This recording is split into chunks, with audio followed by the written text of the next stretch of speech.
With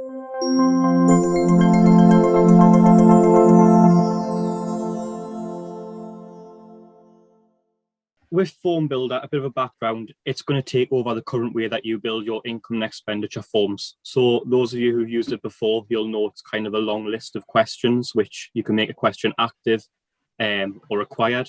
So Form Builder is just going to allow you to create your own form completely. So in terms of where this sits in the hub, then it's under your product section and under I&E form. So what I've done is I've started creating a form already to get us ahead of the game. So within this screen, what you can see is you can see the old forms have got the delete and edit fields, whereas your new form builder have got this delete, edit fields and logic. So there's no panic. You don't need to go in and change your current I&E forms. They'll be as they are. But next time you go to create a new form, you'll be doing it through the form builder and the way I'm about to show you. So to create a new form, it's just the same, new form, and you can see you get this new layout. Again, please just name the form something relevant. We don't want it to get messy and cause more problems further down the line. So what I've started creating then is this form builder version 1. So if we start by editing the fields, within here, what you can see is you're kind of given a blank template with all of these different sections of questions down the left-hand side. So a bit of context on these questions, first of all. Your text questions up here are mainly around the layout of the form. So you've got your headers, your subheaders, paragraphs, and separators. So with your headers and subheaders, you can kind of see those in use here, with the income and expenditure being the header and the personal details being the subheader. Your paragraph is shown down here. So answering the following questions will allow us to find a loan that's affordable for you. So that's the place where you guys can just add in some text and make it a bit more relevant. And then you've got separators. And separators just allows you to split up the form a little bit more to keep it neat and tidy. So in terms of adding one of these in then, if I add in a header, you can see it pops up at the bottom. To then edit that, you need to click on it. And then you get these options up the left-hand side. So to change what it says, then you just remove that.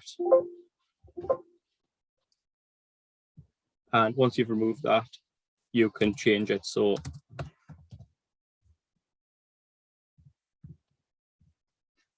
change it to declaration, for example, or you can change it to credit commitments.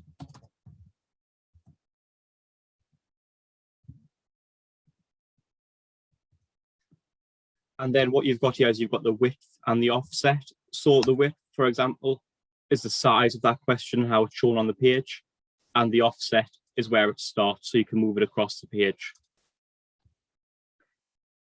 With your text section, there isn't much editing you really need to do with those. As I said, it's around the layout of the screen, so it's changing the text and how it sits.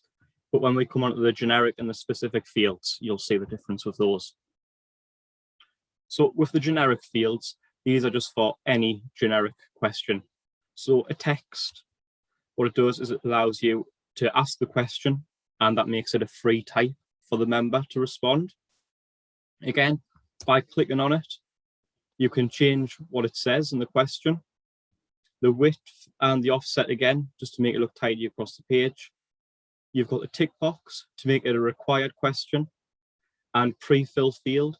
With a pre-fill field, what that means is if you allow a member to pre-fill their details, then you can choose on here which ones are able to be pre-filled. So for example, you might allow them to pre-fill all of their expenditure, but income, you want them to refill that in to make sure it's right. So that's how that would work. And then custom write back options. This is only relevant to our curtains users. So if you're writing this information back into curtains, this is which field in curtains it will be written back into. So you will need to take a little bit of time just to look at how your current setup is and get those to match accordingly. But I know a few you've got some bugbears around not liking where it aligns, so this will allow you to choose where you want it to go to. So when you're on and edit in a field, if you just click on that field again, it takes you back to the original page to add in a new one. So paragraph is similar to a text field. The only difference is that it gives them a member a bit more room in terms of the response. A drop-down question, if we add one of those in and click to edit it, again, you change the label, so the name of the field to your question, the width, the offset. But the difference we've got here is we've got this select options. So in here, we've got a list of drop-down options that we think will be useful in terms of banks, nationalities, titles. Or you can have your own custom list. So if we choose custom, you can add in everything you want to appear in that drop-down and just use a comma to separate those. This will be good in terms of maybe your payroll partners so that you can personalize which ones go into there, would be one example. And again, you've got your custom write back option there. Checkbox is as it says, so you can put your question in at the top and it's just a case of member ticking it or they don't tick it for the answer.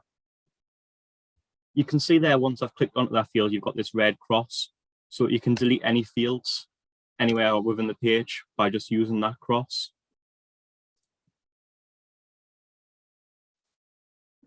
And then finally, what you've got is you've got the specific fields. So your specific fields are your currency.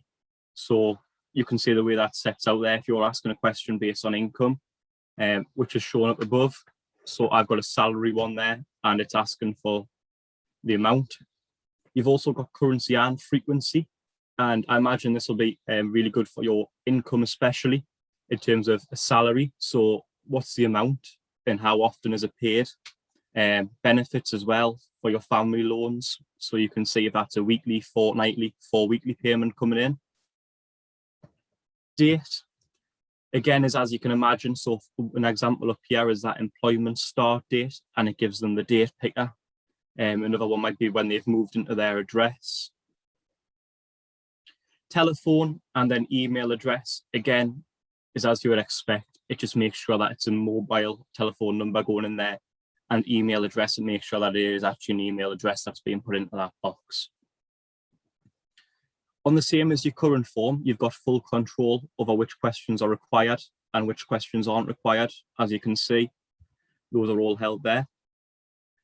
And what else you've got here is you can see up in this top right corner, you've got the monitor and the mobile. You can flick between these to see how it would look on the web version compared to how it would look on the app version. So you can make sure that this is user friendly for both environments as you go through.